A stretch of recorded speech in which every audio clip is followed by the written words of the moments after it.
Star ఇండియాకు స్వాగతం. కూటమి ప్రభుత్వ పాలనలో తిరువూరు నియోజకవర్గ అభివృద్ధి పరుగులు పెడుతోందని, పల్లె కన్నీరు పెట్టే విధంగా తిరువూరు నియోజకవర్గంలో లేదని నడిం తిరువూరు PACS అధ్యక్షులు కంచి రఘు ప్రవీణ్ అన్నారు. తిరువూరు నియోజకవర్గంలో అనేక సంక్షేమ పథకాలు లబ్ధిదారులకు అందుతున్నాయని, నిరుద్యోగులకు ఉద్యోగ అవకాశాలు వచ్చాయని, రైతులు కార్మికులు చిరునవ్వుతో ఉన్నారని రఘు ప్రవీణ్ అన్నారు. గతంలో కంటే నేడు తిరువూరు నియోజకవర్గం అభివృద్ధిలో ఉంది అంటున్న కంచి రఘు ప్రవీణ్ తో సర్కార్ India senior journalist Peddavarapu Satyanarayana face to face. నమస్తే. ఈరోజు మనం తిరువూరు నియోజకవర్గంలో తిరువూరు పట్టణంలో ఉండటం జరిగింది. PACS అధ్యక్షులు రఘు గారితో మనం ఉండటం జరిగింది. ఇవాళ తిరువూరు నియోజకవర్గంలో జరుగుతున్నటువంటి రాజకీయ పరిణామాలు కావచ్చు, మరి PACS నుండి రైతులకు ఏ విధమైన ఎంతవరకు యూరియా సరఫరా జరిగింది, ఏ విధంగా రైతుల పక్షాన మరి ప్రభుత్వం ఉంది, మరి PACS నుంచి రఘు గారు ఉన్నారు అనే విషయాన్ని కొన్ని విషయాలు అడిగి తెలుసుకునే ప్రయత్నం చేద్దాం. సార్ నమస్తే. నమస్కారం సార్. సార్, ఇప్పుడు PACS అధ్యక్షులుగా ఉన్న నేపథ్యంలో ఈ TDP గవర్నమెంట్ కూటమి ప్రభుత్వం వచ్చిన తర్వాత రైతులు యూరియా కోసం అనేక రకాలుగా ఇబ్బంది పడుతున్నారు అనే విధంగా మరి సోషల్ మీడియా కావచ్చు, మెయిన్ స్ట్రీమ్ మీడియా కావచ్చు, మరి వార్తా కథనాలు వేసిన నేపథ్యంలో PACS అధ్యక్షులుగా మీరు మీ పరిధిలో ఉన్న రైతులకు ఏ విధంగా యూరియాను సప్లై చేశారు, ఎంత సప్లై చేశారు అంటే ఏం చెప్తారు? మీరు అడిగిన యూరియా విషయంకి వచ్చేటప్పటికి ఇప్పటికీ మా PACS ద్వారా దాదాపుగా మేము 7,000 బస్తాల యూరియాని మేము సప్లై చేయడం జరిగింది. అట్లాగే 1,300 బస్తాలు కాంప్లెక్స్ ఎరువును కూడా మేము రైతులకు సప్లై చేయడం అయింది. గడిచిన సీజన్లో దాదాపుగా 240 మెట్రిక్ టన్నుల ప్యాడీని మేము ప్రొక్యూర్ చేయడం జరిగింది. దాని ద్వారా సుమారు 5 కోట్ల రూపాయల మొత్తాన్ని మేము రైతుల ఖాతాల్లోకి జమ చేయడం కూడా జరిగింది సార్. ఇది మా నడిం తిరువూరు PACS నుంచి చేసింది. అయితే సార్, ఇప్పుడు రైతు విషయానికి వచ్చే వరకు మా PACS నుండి రైతుకు పుష్కలంగా యూరియాని అందించవు అనే విషయాన్ని మీరు చెప్తున్నారు. అయితే PACS అధ్యక్షులుగా మీ బాధ్యత వరకు చేసినట్లే మీరు చెప్తున్న నేపథ్యం. అయితే మీరు ఒక పొలిటికల్ పార్టీలో కూడా ఉన్న నేపథ్యంలో తిరువూరు నియోజకవర్గానికి వచ్చే వరకు ఇదే యూరియా కోసం అనేక రకాలుగా రైతులు ఇబ్బందులు పడ్డ సందర్భాలు, మరి ఆ విధంగా కనపడిన సందర్భాలు కూడా ఉన్నాయి. అయితే ఈ పరిస్థితుల్లో మీరు ఏం చెప్తారు అంటే ఏం చెప్తారు? అంటే ఏ ప్రాంతంలో అయినా కానీ రైతులకి సమయానుకూలత, సమయాభావన అనేది వాళ్ళల్లో ఆందోళన కలిగించే విషయాలు సార్.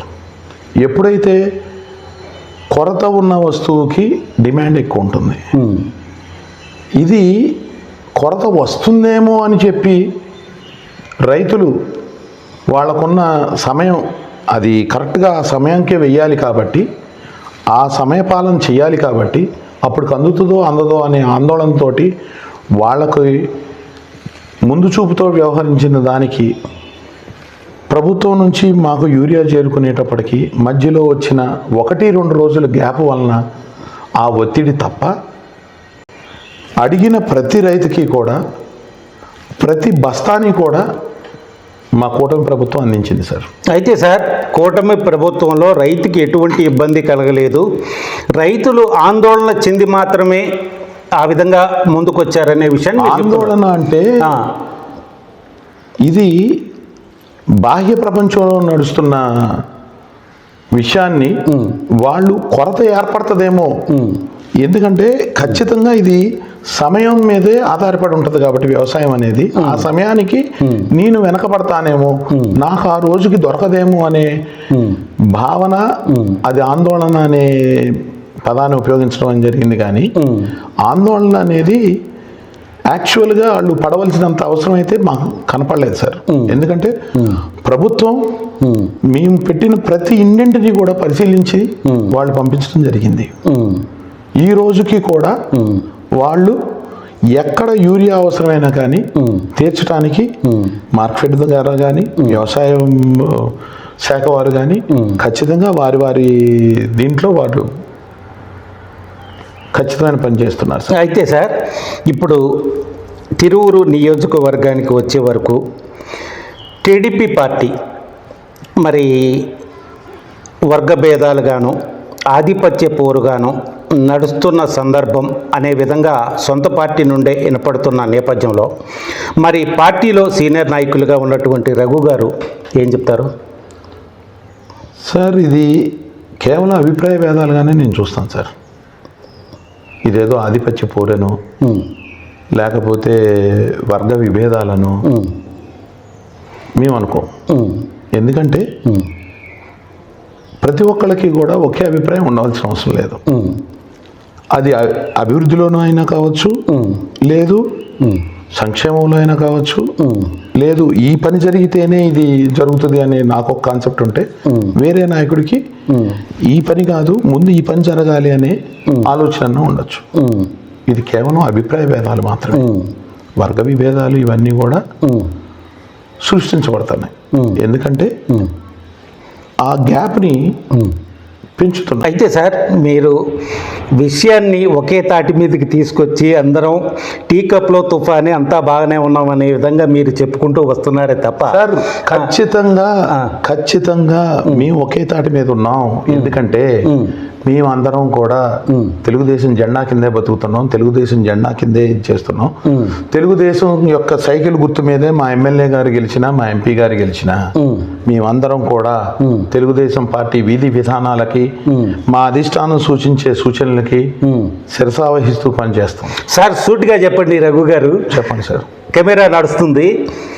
ఇక్కడ ఎంపీ వర్గంగా మరి ఎమ్మెల్యే వర్గంగా నియోజకవర్గంలో కానీ తిరువూరు పట్టణంలో కానీ ప్రయాణం సాగట్లేదు అని రఘు గారు స్పష్టంగా చెప్పగలుగుతారా? సార్, ఇప్పుడు ఒక నాయకుడి మీద ఒకరికి నమ్మకం, ఒక నాయకుడు అంటే ఒకరికి ప్రేమ ఉండటం అనేది ఒక సినిమా హీరోకి అభిమాన సంఘాలు ఎలా ఉంటాయో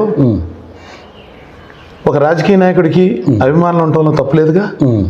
కేవలం అతను ఆయన వర్గం అను లేకపోతే ఆయనకి సంబంధించిన మనిషి అను మీరు ఎలా అనుకుంటున్నారు? మేము అనుకోవటం కాదు సార్, ఇది నియోజకవర్గంలో మీ పార్టీ కార్యకర్తల నుండే సార్ వినపడుతున్న మాట. ఇది మా పార్టీలో నాకుండే అభిమానులు నాకుంటారు, మీకుండే అభిమానులు మీకుంటారు, వేరే ఆయనకుండే అభిమానులు వేరే ఆయనకుంటారు. ఇంత మాత్రం చేత ఎంతమందికి ఎన్ని అభిమాన సంఘాలు ఉన్నా కానీ పనిచేసేది తెలుగుదేశం పార్టీ కోసమే. ఈ గడ్డ తెలుగుదేశం అడ్డాగానే ఉంచుదామనే కోరికతోటే ఈ జెండా, ఈ తెలుగుదేశం జెండా అనేది మా తిరువూరు నియోజకవర్గంలో రెపరెపలాడిద్దామనే తాపత్రయంతో మా ప్రతి కార్యకర్త కూడా పనిచేస్తాడు సార్. తిరువూరు నియోజకవర్గంలో వర్గ భేదాలు లేవు, కేవలం అభిమానం కొద్దీ అటువైపు ఇటువైపు ఉన్నారే తప్ప మొత్తం టీడీపీ పార్టీ ఒకే తాటి మీద నడుస్తుంది అని రఘు గారు చెప్తున్నారా? ఖచ్చితంగా సార్, దారులు ఏదైనా గమ్యస్థానం ఒకటే. అయితే సార్, ఇప్పుడు ఒకే తాటి మీద నడుస్తున్నారు, టీడీపీ పార్టీ మొత్తం ఒకే తాటి మీద ప్రయాణం చేస్తుందనే విషయం చెప్తున్న నేపథ్యంలో తిరువూరు నియోజకవర్గానికి వచ్చే వరకు మరి 2 సార్లు మరి వైసీపీ గెలిచింది, అభివృద్ధి చేయలేదు. ఇవాళ టీడీపీ గెలిచింది, మేము అభివృద్ధి చేస్తామని మీరు ముందుకొచ్చి టీడీపీ పార్టీని గెలిపించిన తర్వాత ఇవాళ ఈ 2 సంవత్సరాల వ్యవధిలో టీడీపీ పార్టీ నుండి లేకుంటే కూటమి ప్రభుత్వం నుండి మీ పార్టీ నుండి ఎన్నికైన ఎమ్మెల్యే గారు మరి నియోజకవర్గ అభివృద్ధి ఎంతవరకు జరిగింది, ఏ విధంగా చేశారు అంటే ఏం చెప్తారు? సార్, కూటమి ప్రభుత్వం వచ్చిన తర్వాత 2 నెలలు తిరగకుండానే మేము అన్నా క్యాంటీన్లు ఓపెన్ చేసి ఒక సామాన్య పేద ప్రజానికానికి ఆకలి తీర్చాడు మా ముఖ్యమంత్రి గారు. సుమారు తిరువూరులో రోజుకు 1000 మంది అన్నా క్యాంటీన్లో రోజు మొత్తం మీద 1000 మంది వాళ్ళ ఆకలిని తీర్చుకుంటున్నారు. ఇది మాకంత కాదా? 2 శరవేగంతో కిడ్నీ బాధితులుగా ఉన్న ఏకొండూరు మండలంలోని తండా ప్రజలకి శరవేగంతో కృష్ణా జలాన్ని అందించే నేపథ్యంలో మా ప్రభుత్వం పనిచేసి ఇవాళ అంతిమ దశకు తీసుకొచ్చింది. ఇది మాకంత కాదా? ప్రత్యేకించి ఈ సందర్భంలో కిడ్నీ బాధితులకి పోషకాహారమైన లోపం ఉంటుంది కాబట్టి దాన్ని భర్తీ చేయడం కోసం అని చెప్పి ఎంపీ గారి ఆధ్వర్యంలో ఉన్న కేశినేని ఫౌండేషన్ వాళ్ళు ప్రతి ఇంటికి కూడా ఎవరైతే కిడ్నీ బాధితులు ఉన్నారో వాళ్ళకి పోషకాహార కిట్లు ఇస్తున్నారు కదా. ఇది మా ఎంపీ గారి విధానతకు నిదర్శనం కాదా? ఈ సందర్భంగా ప్రత్యేకించి మేము కేశినేని ఫౌండేషన్ వారికి మేము మా ప్రజలందరి తరఫున కూడా మేము కృతజ్ఞతలు తెలుపుకుంటున్నాం సార్. అయితే సార్, అభివృద్ధి పదంలో టీడీపీ పార్టీ వచ్చిన దగ్గర నుంచి నియోజకవర్గం వెళ్తుందనే విషయాన్ని మీరు చెప్తున్నారు. ఈ పరిస్థితి సార్ మేము చెప్పడం కాదు సార్, మీరు తెలుసుకుంటే ప్రతి డిపార్ట్మెంట్లోనూ కూడా కదలికతోటి పనులు జరుగుతున్నాయి. ఇవాళ R&B డిపార్ట్మెంట్లో సుమారుగా 22 కోట్ల రూపాయల వర్కులు జరుగుతున్నాయి. ఏది జరిగినాయి కానీ, జరుగుతున్నాయి కానీ, జరగాల్సినవి కానీ, టెండర్స్ అయిపోయినాయి 22 కోట్ల రూపాయలు ఉన్నాయి. అదే రకంగా ప్రత్యేకించి పవన్ కళ్యాణ్ గారు సారథ్యం వహిస్తున్న పంచాయతీరాజ్ శాఖలో 45 కోట్ల నుంచి 46 కోట్ల 81 లక్షకు పనులు మా తిరువూరు నియోజకవర్గం మొత్తం మీద జరుగుతున్నాయి. ప్రత్యేకించి తిరువూరు పట్టణం చూసుకుంటే ఇవాళకి మేము వచ్చిన తర్వాత 10 కోట్ల రూపాయలు మున్సిపాలిటీలో పనులు జరుగుతున్నాయి. ఇదే విధంగా రైతుల విషయంకి వస్తే మేము తిరువూరు PICS నుంచే మీకు చెప్పినట్టుగా ఎరువులు సరఫరానే కాదు, పాడి ప్రొక్యూర్మెంట్లో 48 గంటల లోపు వాళ్ళ అమౌంట్లు వాళ్ళ అకౌంట్లోకి వేసిన ఘనత మా కూటమి ప్రభుత్వానికి కాదా? అదే రకంగా నియోజకవర్గం మొత్తం చూసుకుంటే కనుక సుమారు 150 కోట్ల రూపాయలు ప్రతి రైతుకి కూడా అందించిన మా ముఖ్యమంత్రి గారికి మేము రైతు పక్షపాతిగా ఇది రైతుల ప్రభుత్వంగా చిత్రీకరించి మేము ప్రత్యేకించి మా కూటమి ప్రభుత్వానికి సారథ్యం వహిస్తున్న మా ముఖ్యమంత్రి గారికి, సారథులుగా ఉన్న పవన్ కళ్యాణ్ గారికి, లోకేష్ గారికి కూడా ధన్యవాదాలు తెలుపులో. చంద్రబాబు నాయుడు గారు మద్యం పాలసీ తెచ్చిన నాటి నుండే నియోజకవర్గాలలో ఎక్కడా కూడా బెల్ట్ షాప్ ఉండడానికి వీల్లేదు, వారిపై చట్టపరమైన చర్యలు అనే విధంగా నడుస్తున్న నేపథ్యంలో స్థానిక ఎమ్మెల్యే గారు కూడా ఈ బెల్ట్ షాపుల విషయంలో కావచ్చు, రోడ్డుపై ఉన్నటువంటి మన ఫ్యాక్టరీ సెంటర్ కావచ్చు, బైపాస్ కావచ్చు, మెయిన్ రోడ్ల మీద ఉన్నటువంటి షాపుల విషయంలో కూడా ఎమ్మెల్యే గారు స్పందించడం, దాని మీద రాద్ధాంతం చేసిన సందర్భంలో ఇవాళ నియోజకవర్గంలో బెల్ట్ షాపులు మరి వీధికి 2 నడుస్తున్న నేపథ్యంలో మరి ముఖ్యమంత్రి గారి మాట మరి తప్పినట్టేనంటారా? దాని కాపలాదారుడుగా మా ఎమ్మెల్యే గారే అన్నీ చూసుకుంటా ఉంటున్నారుగా. పార్టీ నాయకులుగా, పార్టీ క్యాడర్గా, మరి సీనియర్ నాయకులుగా మీ పార్టీ మీద మీకు బాధ్యత లేదంటారా? ఖచ్చితంగా మా వంతు ఇది మేము చేస్తూనే ఉంటాం. ఎక్కడ చేస్తున్నారు సార్? ఏముంది సార్, చెప్పండి సార్. ఎక్కడ ఇప్పుడు ఆ రోజున బెల్ట్ షాపులు ఉన్నాయి అని చెప్పేసి మా ఎమ్మెల్యే గారు బయటకు వచ్చిన తర్వాత అవును వచ్చారు, ఎక్కడన్నా కానీ బెల్ట్ షాప్ మీకు కనపడిందా? ఇక్కడ బెల్ట్ షాప్ ఉంది అని చెప్పి ఆ ప్రాంత వాసులు కానీ మా ఎమ్మెల్యే గారు కానీ చూపించారా? లేవే. తిరువూరు నియోజకవర్గంలో అసలు బెల్ట్ షాపే లేదని రఘు గారు చెప్తున్నారా? నాకు తెలిసినంత వరకు మా ఎమ్మెల్యే గారు టోటల్గా ఎత్తికే ఉన్నారు. ఇప్పుడు దాని మీద ఏం మాట్లాడలేదు కాబట్టి లేదనే అనుకుంటున్నాం మేము. ఎమ్మెల్యే గారి స్పందన లేదు కాబట్టి బెల్ట్ షాపులు లేవు అనే విషయానికి రఘు గారు ఒక నిర్ధారణకు వచ్చినట్ట సార్. సార్ ఇక్కడ సార్ ఎమ్మెల్యే గారు బెల్ట్ షాపుల మీద నా యుద్ధం అని చెప్పి ప్రకటించిన తర్వాత అవును ఆయన మొత్తం వెరిఫై చేసుకున్న తర్వాత ఎప్పుడైతే ఆయన సైలెంట్ అయ్యారో ఆటోమేటిక్గా కార్యకర్తలుగా మేము లేవని చెప్పి అనుకుంటున్నాం. ఎమ్మెల్యే గారి మౌనం బెల్ట్ షాపులు లేవు అనేది ఒక అర్థం, అంతేగా రఘు గారు చెప్పేది? ఖచ్చితంగా. అయితే సార్ సరే, ప్రతి విషయానికి రఘు గారు టీడీపీ పార్టీ ఒక నాయకులుగా ఉండి పార్టీ విషయంలోనే, పార్టీ దిశలోనే మాట్లాడుతున్నారనేది మరి ఇవాళ తెలుస్తున్న నేపథ్యం.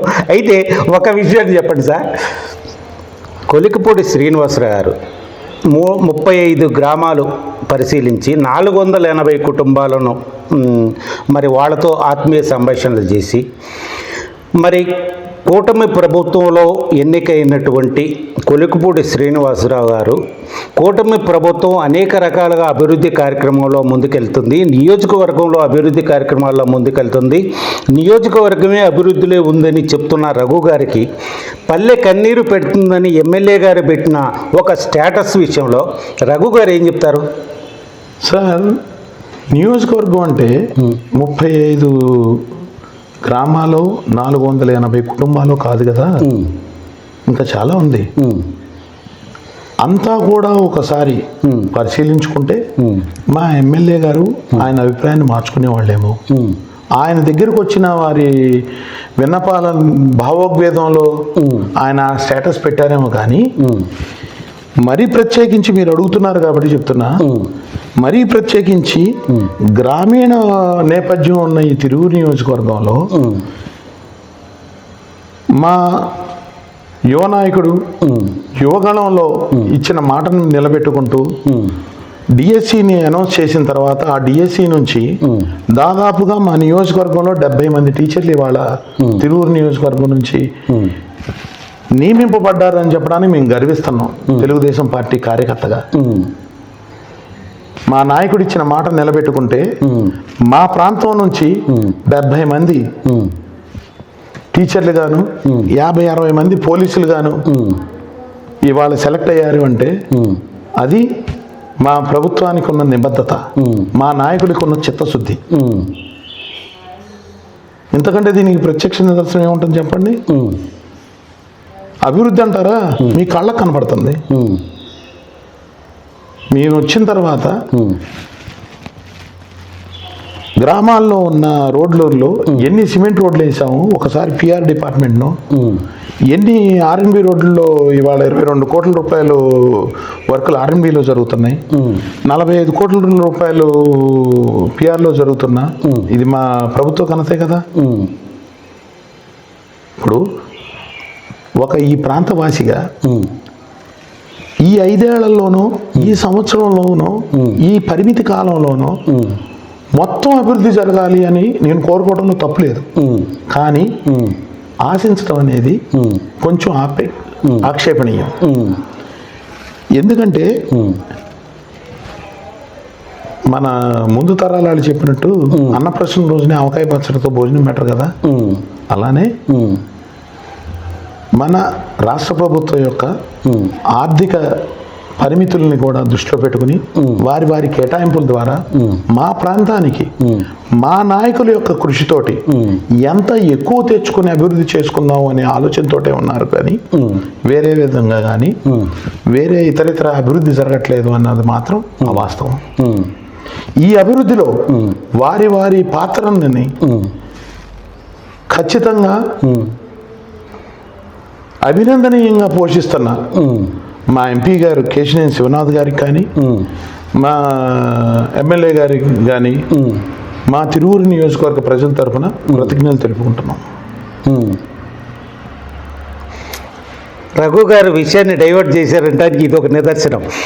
కొలికపూడి గారు పల్లె కన్నీరు పెడుతుంది, నేను అనేక కుటుంబాలను పరామర్శించిన విద్య, వైద్యం, ఆరోగ్యం విషయానికి వచ్చే వరకు, మరి నిరుద్యోగ విషయానికి వచ్చే వరకు, మరి డ్రైనేజ్ వ్యవస్థ కావచ్చు, కరెంటు వ్యవస్థ కావచ్చు, నీటి వ్యవస్థ కావచ్చు, ఈ విషయంలో పల్లెలు అనేక రకాలుగా ఇబ్బంది పడుతున్న నేపథ్యంలో పల్లె కన్నీరు పెడుతుంది అనే విధంగా స్టేటస్ని పరిగణలోకి తీసుకోకూడదా అంటే ఏం చెప్తారు సార్?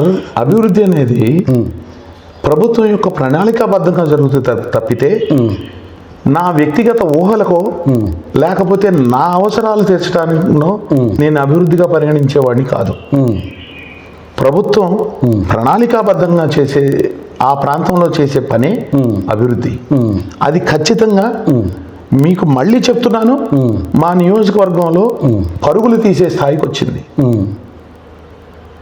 ఈ కూటమి ప్రభుత్వంలో. ధన్యవాదాలు సార్. Thank you sir. ఇది పరిస్థితి. నియోజకవర్గంలో ఆధిపత్య పోరు లేదు, మరి అగ్రకుల ఆధిపత్యమో లేదు. ఎటువంటి పరిస్థితుల్లో కూడా టీడీపీ క్యాడర్ ఒకే తాటి మీద వెళ్తుంది, ఒకే జెండా కింద వెళ్తుంది. మరి అధినేత సూచనల మేరకే వెళ్తుంది. పార్టీ విజయానికి ప్రతి ఒక్కళ్ళు కష్టపడతారు, ప్రతి ఒక్కళ్ళు మరి శ్రమిస్తారు. పార్టీ విజయానికి రేపు పునాదులు వేసేది కూడా పార్టీ క్యాడరే అనే విధంగా చెప్పుకుంటూ వస్తున్న నేపథ్యంలో మరి ఈ వర్గ భేదాలు ఉన్నాయా లేవా అనే విషయాన్ని మరి రేపు ఎన్నికలు నిర్ణయించే పరిస్థితి ఉంది. రఘు గారు చెప్పిన విధంగా మరి పంచాయతీ ఎన్నికలు కావచ్చు, మరి మున్సిపల్ కావచ్చు, కైవసం అయిన నాడు మరి ప్రజానీకం ఏ విధంగా మరి స్వీకరిస్తుంది, రఘు గారు చెప్పిన దాన్ని ఏ విధంగా పరిగణలోకి తీసుకుంటుంది అనేది వేచి చూడాల్సిన విషయం. నమస్తే.